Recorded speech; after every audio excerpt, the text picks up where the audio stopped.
बच्चों, good evening. कैसे आप सभी लोग? आई होप सभी लोग अच्छे होंगे, मस्त होंगे, है ना।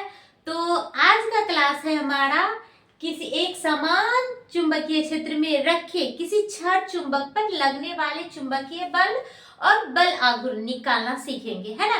कि एक समान चुंबकीय क्षेत्र में हम जब किसी छड़ को रखते हैं तो उस छड़ पर कितना चुंबकीय बल लग रहा है और चुंबकीय बल के कारण उस छड़ चुंबक पर उत्पन्न बल आघूर्ण के बारे में जानेंगे, है ना। तो ये आज का टॉपिक है एक समान चुंबकीय क्षेत्र में रखे छड़ चुंबक पर लगने वाले बल और बल आघूर्ण, है ना। तो ये एक समान चुंबकीय क्षेत्र है ना। ये चुंबकीय क्षेत्र है। माना कि ये चुंबकीय क्षेत्र है जिसमें एक समान छड़ चुंबक को रखा गया। ये छड़ चुंबक है। ये क्या है?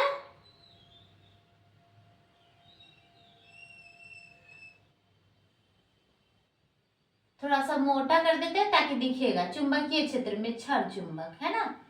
ये क्या है? छड़ चुंबक है।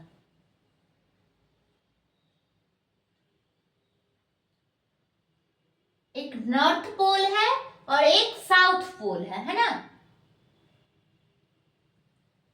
एक समान चुंबकीय क्षेत्र में एक छड़ चुंबक को रखा गया जिसका एक नॉर्थ पोल है, एक साउथ पोल है ना। तो एक पे प्लस एम और एक पे माइनस एम।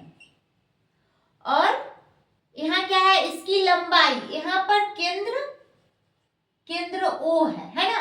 तो O से जो है इसकी छड़ चुंबक की नॉर्थ पोल तक की लंबाई L है ना। और फिर यहां से भी यहां तक की लंबाई L है। तो ये छड़ चुंबक का जो प्रभावी लंबाई है वो L और L, पूरा छड़ चुंबक का लंबाई कितना हो जाएगा? 2L हो जाएगा, है ना। तो छड़ चुंबक का पूरा लंबाई कितना हो जाएगा? 2L हो जाएगा। तो यहाँ ये छड़ चुंबक है जिसकी लंबाई, प्रभावी लंबाई 2L है ना। तो एक समान चुंबकीय क्षेत्र में एक छड़ चुंबक को रखा गया है जो यहाँ पर जो है नॉर्थ पोल पर चुंबकीय क्षेत्र के कारण जो चुंबकीय फोर्स लगता है वो क्या हो जाएगा? वेक्टर F1 बराबर क्या हो जाएगा? mb, है ना। ये चुंबकीय क्षेत्र है। चुंबकीय क्षेत्र को B से सूचित करते हैं, वेक्टर B, है ना। तो ये चुंबकीय क्षेत्र के कारण नॉर्थ पोल पर, ये नॉर्थ पोल है, ये साउथ पोल है चुंबक का, है ना। ये नॉर्थ पोल है चुंबक का और ये साउथ पोल है ना। ये नॉर्थ पोल है और ये साउथ पोल है। तो एक समान चुंबकीय क्षेत्र में जो छड़ चुंबक रखा गया है तो चुंबक के नॉर्थ पोल पर जो चुंबकीय क्षेत्र के कारण लगने वाले चुंबकीय बल हो जाएगा कितना? mb, है ना, m वेक्टर b। और इसी तरह साउथ पोल पर, चुंबकीय क्षेत्र के साउथ पोल पर चुंबकीय क्षेत्र के कारण छड़ चुंबक के साउथ पोल पर लगने वाला चुंबकीय बल क्या हो जाएगा? यहाँ माइनस m है ना। यहाँ क्या है?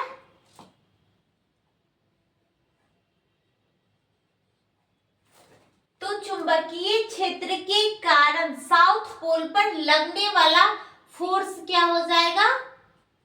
माइनस m वेक्टर b, है ना।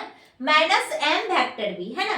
तो क्या लिखेंगे कि माना चुंबकीय छड़ को एक समान चुंबकीय क्षेत्र में रखा गया है जिसकी प्रभावी लंबाई 2L है। L आधा की लंबाई L और आधा, है ना, तो 2L है जिसकी प्रभावी लंबाई 2L है। छड़ चुंबक के नॉर्थ पोल पे चुंबकीय क्षेत्र के कारण लगने वाला चुंबकीय फोर्स जो है, चुंबकीय बल m वेक्टर b, है ना। इसी तरह साउथ पोल पे चुंबकीय क्षेत्र के कारण चुंबक के साउथ पोल पे लगने वाला चुंबकीय बल क्या हो जाएगा? माइनस mb, है ना। तो चुंबक पर टोटल बल, है ना, हमको तो चुंबक पर किसी एक समान चुंबकीय क्षेत्र में किसी चुंबक को रखा जाता है तो उस पर लगने वाले टोटल बल निकालना है ना। तो पहले नॉर्थ पोल पे निकालेंगे, फिर साउथ पोल पे, फिर टोटल फोर्स निकालेंगे कि चुंबक पे टोटल फोर्स कितना लगा, है ना। तो हम यहाँ पे क्या लिखेंगे, क्या लिखेंगे यहाँ पे,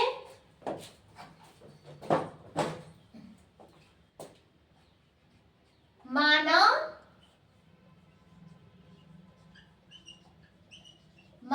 चुंबकीय छड़ को एक समान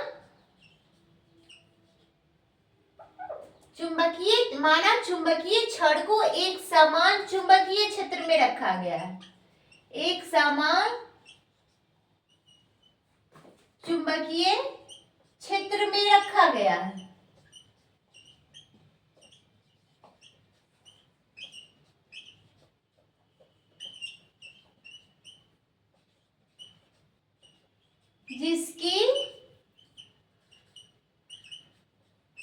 जिसकी प्रभावी लंबाई है ना, इसकी प्रभावी लंबाई कितना है, 2L है, जिसकी प्रभावी लंबाई 2L है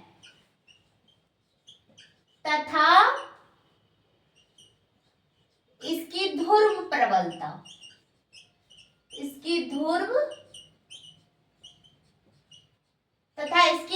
प्रबलता M है।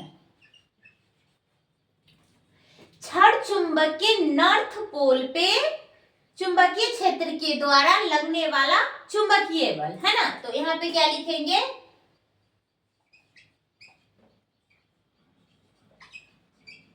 छड़ चुंबक के नॉर्थ पोल,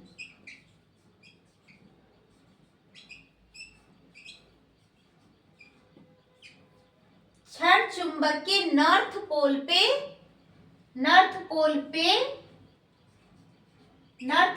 पर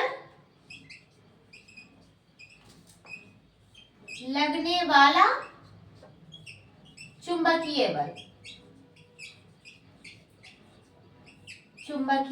है ना। तो छड़ चुंबक के नॉर्थ पोल पे लगने वाला चुंबकीय बल क्या है, vector F1 is equal to M vector V, है ना। ये समीकरण इसको एक मानेंगे, है ना।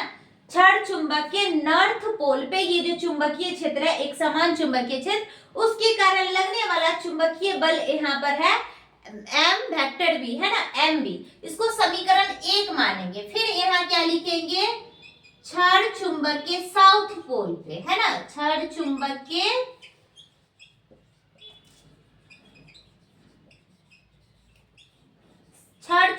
के साउथ पोल पर लगने वाला चुंबकीय बल, है ना। छड़ चुंबक के साउथ पोल, ये साउथ, ऊपर नॉर्थ होता है, नीचे साउथ होता है ना। तो छड़ चुंबक के साउथ पोल पे लगने वाला चुंबकीय बल F2 is equal to M vector B, है ना, माइनस में हो जाएगा, है ना, माइनस में, है ना। ये छड़ चुंबक के साउथ पोल पे माइनस में MB, है ना। तो इसको समीकरण सेकेंड मानेंगे, 2, है ना। अब छड़ चुंबक पर टोटल बल निकाला, तो छड़ चुंबक पर लगने वाला कुल चुंबकीय बल, है ना। तो यहां लिखेंगे अब छड़ चुंबक पर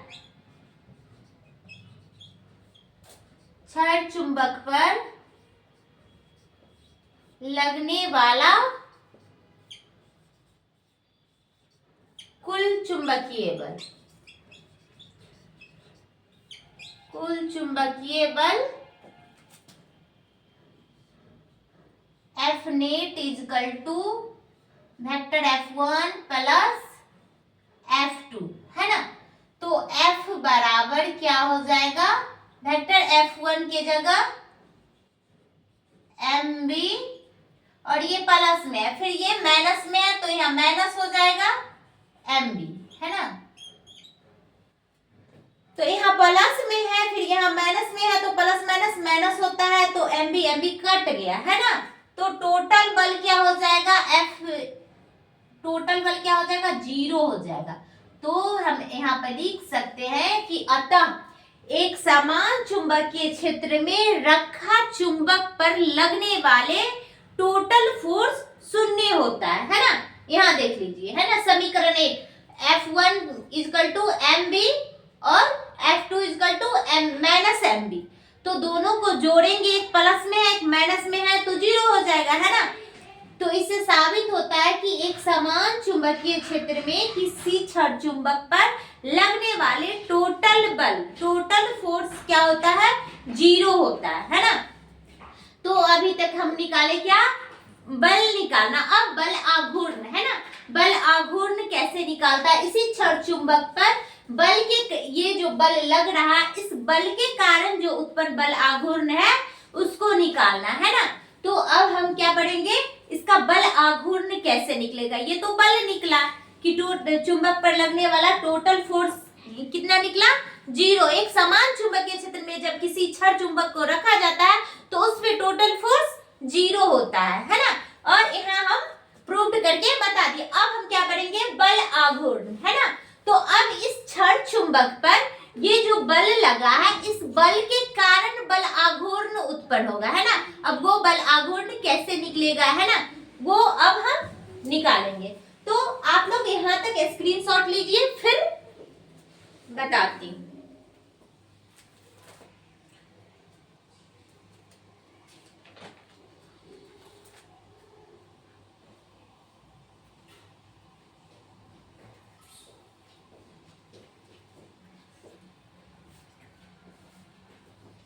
आई होप आप लोग स्क्रीनशॉट ले लिए होंगे और आप लोगों को अच्छे से समझ में आ गया होगा, है ना।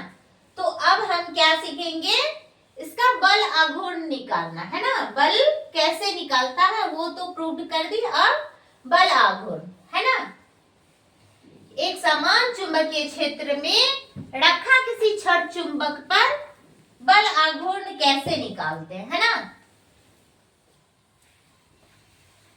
तो एक समान चुंबकीय क्षेत्र में किसी छड़ चुंबक पर लगने वाले टोटल फोर्स, कुल बल कितना हुआ, 0 हुआ, है ना।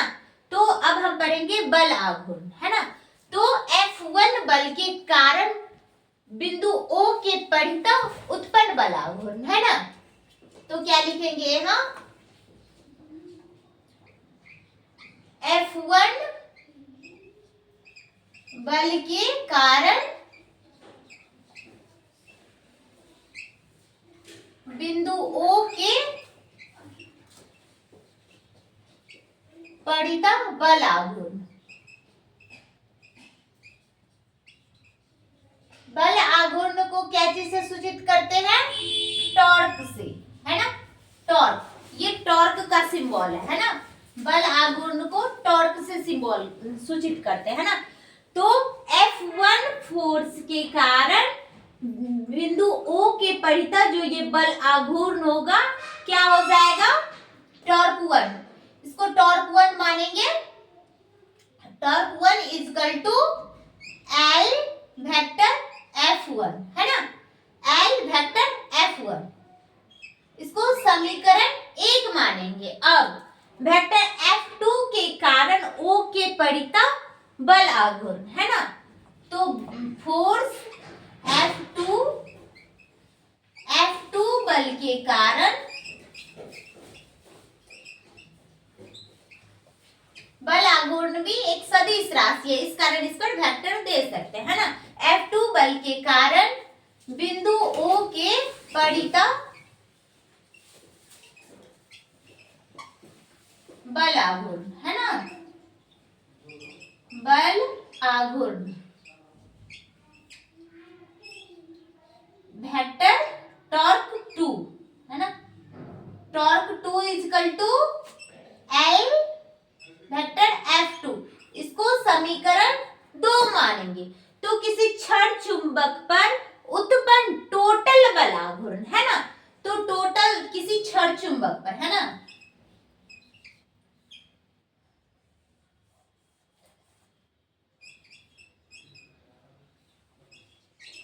छड़ चुंबक पर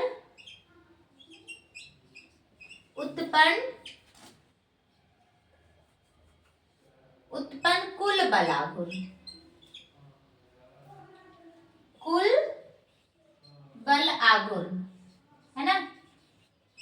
तो कुल बल आघूर्ण क्या हो जाएगा, टॉर्क नेट बराबर टॉर्क 1 प्लस टॉर्क 2, है ना। टॉर्क 1 कितना है, टॉर्क 1 कितना है L, है ना। और F वेक्टर F का मान कितना है mb, तो यहाँ क्या हो जाएगा L m, पूरा ही लिख देते हैं ना, L F1 plus L F2। तो यहाँ टॉर्क बराबर क्या हो जाएगा L m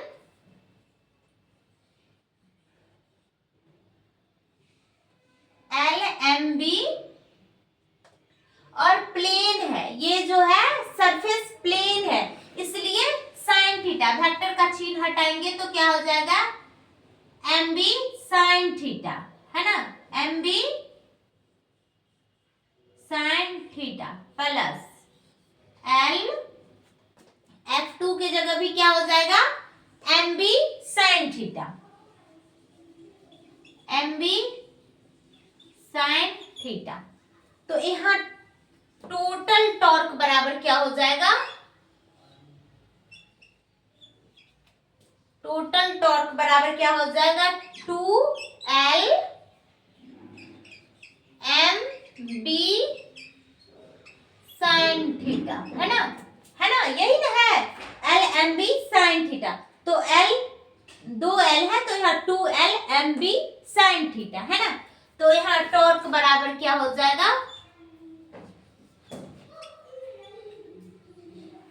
टॉर्क बराबर क्या हो जाएगा, टॉर्क बराबर क्या हो जाएगा वेक्टर ये M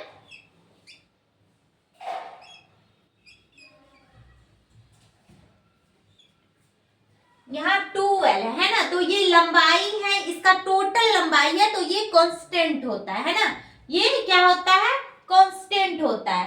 तो ये क्या हो जाएगा, इस पे उत्पन्न बल आघूर्ण जी हो जाएगा वेक्टर M, और क्या हो जाएगा vector M into vector B चुंबकीय क्षेत्र, है ना।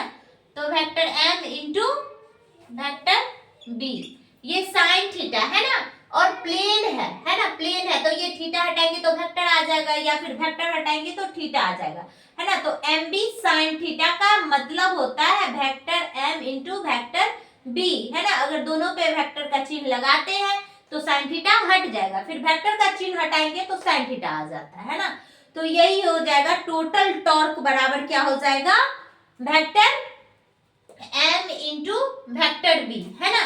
तो इसको कैपिटल में भी लिख सकते हैं, टोटल टॉर्क जो हो जाएगा क्या हो जाएगा vector M into vector B।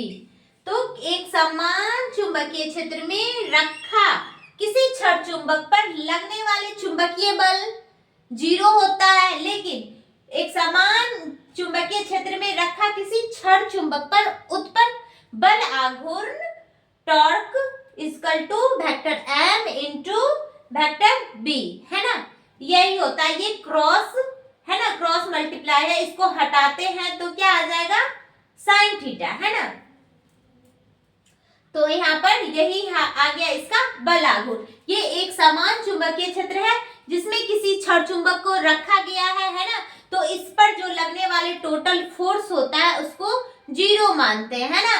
तो इस पर टोटल लगने वाले फोर्स 0 आया, लेकिन ये F1 बल के कारण उत्पन्न बल आघूर्ण और F2 बल के कारण उत्पन्न बल आघूर्ण, और क्या निकालेंगे इस छड़ चुंबक पे उत्पन्न टोटल बल आघूर्ण कितना आया, torque equal to vector M into vector B, है ना। ये लंबाई है तो लंबाई तो कांस्टेंट होता है ना, तो ये 2L है ना।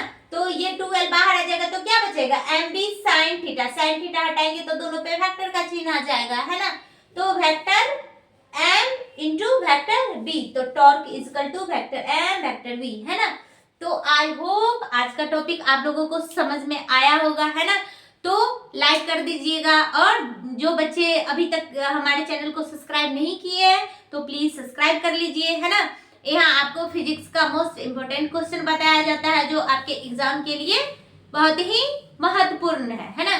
तो आई होप आप लोगों को ये समझ में आया होगा आज का टॉपिक, है ना। तो आज के लिए इतना ही, फिर मिलती हूँ आपसे next video and next class में। तब तक के लिए बाय बाय, टेक केयर।